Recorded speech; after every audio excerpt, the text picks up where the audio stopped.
अगले 4 महीने तुम्हारे लिए बहुत ज्यादा इंपॉर्टेंट होने वाले हैं। अगर इन 4 महीने के अंदर तुमने मेहनत लगा ली ना तो तुम अपने स्कोर को बहुत अच्छा कर सकते हो। बट अगर इन 4 महीने में भी मस्ती मजाक कर लिया ना तो 4 महीने बाद तुम बैठकर रिग्रेट करोगे और सोचोगे कि यार उस टाइम पर वो जो रोड मैप दिया था, वो जो प्लानर दिया था, अगर हम फॉलो कर लेते तो आज हमारी कंडीशन ये नहीं होती। हाफ ईयरली में पूरा सिलेबस मत करो। अगर तुम वो स्टूडेंट हो जिसके बहुत सारे चैप्टर बचे हुए हैं, इमेजिन करो हाफ ईयरली में आ रहे हैं साइंस के अंदर अपने 4 चैप्टर या फिर मान लेते हैं 6 चैप्टर, ठीक है 6 चैप्टर आ रहे हैं। अब उन 6 चैप्टर में से आप केवल और केवल 4 चैप्टर करके जा रहे हो ना, वो भी इनफ है। 2 चैप्टर मत करो, 2 चैप्टर मत करो। बट वो जो 4 चैप्टर तुम कर रहे हो ना, उसको क्वालिटी से करो, यानी उसको ऐसे पढ़ो कि मजा आ जाए।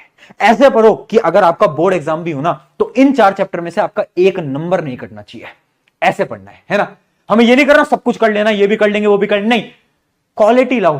4 चैप्टर पढ़ने हैं बस, बट उसको ऐसे पढ़ेंगे कि बोर्ड एग्जाम भी हो कल तो भी लिख के आ जाएंगे, ठीक है। अगली चीज, हाफ ईयरली के मार्क्स बेटा बिल्कुल इंपॉर्टेंट नहीं है, डरो मत, ठीक है। मैं 10th वालों को बोल रहा हूं, तुम्हारे बोर्ड के अंदर काउंट नहीं होंगे तो इतना डरने वाली बात नहीं। अगर मार्क्स कम भी रहते हैं कोई प्रॉब्लम वाली बात नहीं है। अगली चीज, हिंदी इंग्लिश को एकदम सीरियसली लेना। सितंबर का टाइम तुम्हें यूटिलाइज करना है, हिंदी इंग्लिश को पढ़ लेना, क्योंकि मुझे पता है अप्रैल से अभी तक तो तुमने हिंदी इंग्लिश को छुआ नहीं है। अब एकदम राइट टाइम है, प्लीज हिंदी इंग्लिश को पढ़ना। उसके साथ साथ आपको क्या करना है, राइटिंग प्रैक्टिस करनी है। क्यों? क्योंकि हाफ ईयरली लिखने जाओगे, उसके लिए थोड़ी बहुत तो पढ़ाई करके जाओगे ना, तो उसके क्या करना, राइटिंग प्रैक्टिस कर लेना, आंसर्स को लिखने की तैयारी कर लेना, ये बहुत इंपॉर्टेंट है। तो तुम्हारा जो सितंबर का महीना है वो तो हाफ ईयरली में जाएगा, तुम हिंदी इंग्लिश पे फोकस करना और साथ साथ में तुम राइटिंग प्रैक्टिस पे भी फोकस करना। अगर सितंबर में इतना करते हो ठीक है, साथ साथ में जो आपकी ऑनलाइन क्लास वगैरह चलती रहती है, ट्यूशन चलते रहते हैं, वो तो आपको फॉलो करनी है। अब बात करते हैं, अक्टूबर से होता है जंग का महीना शुरू।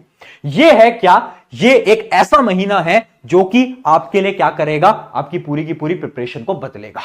और सबसे पहला काम जो कि आपको इस महीने में करना है ना, वो क्या है, वो है मेक सब्जेक्ट वाइज रिसोर्सेस। यानी आपको पता होना चाहिए कौन से रिसोर्सेस को आप फॉलो करना।